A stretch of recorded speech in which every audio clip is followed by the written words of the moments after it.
Hello guys, so for today's video maghimo day ko kari-kari overload. So ako na nang gipahumukandaan ang karni. So wa man tay baboy dere, so ship na ang akong gamit. So gisa na dayon nako ang gipahumukan nako nga karni, gigisa nako siya sa sibuyas. Nya gi-set aside din nako ang sabaw kay ako man na siyang gamiton gyapon. Then mikos-mikos lang ta.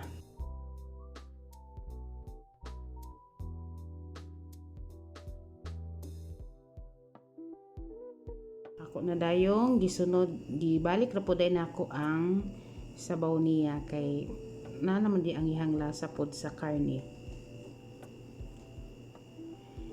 So nagbutang na rin ko diya og kari-kari pangpalasa niya, mix peanut butter, salt and bitchin and black pepper, turmeric powder para nakoy napod siya cooler kay wala man tay ansay ang tawag diyan yung pangpakulay sa Pilipinas, so wala man ko, so turmeric lang akong gigamit kay para mawala pud iyang lasa sa lansa sa kanin.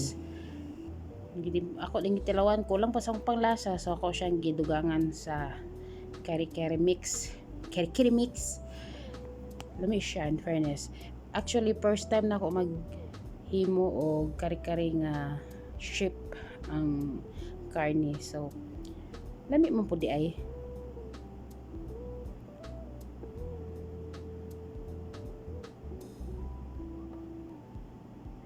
So naapo day ko'y talong nga akong giprito daan o tangkong kay wala man tay petchay, so tangkong akong gibutang. Butangan din ako siya og onion leaves. Then ang akong luto na siya.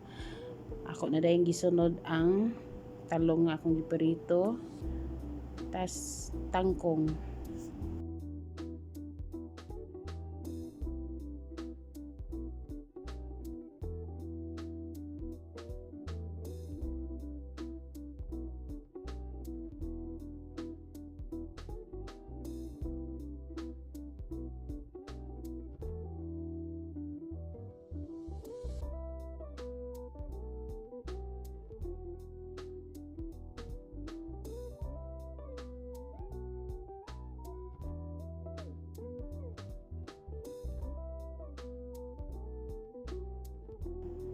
So mao na ni siya overload, kari-kari overload.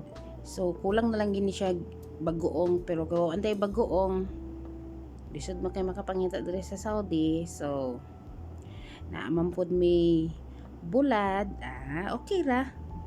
Partner nimo bulad, lami kayo. Sob ng among pani hapon. Thank you sa pagtanaw.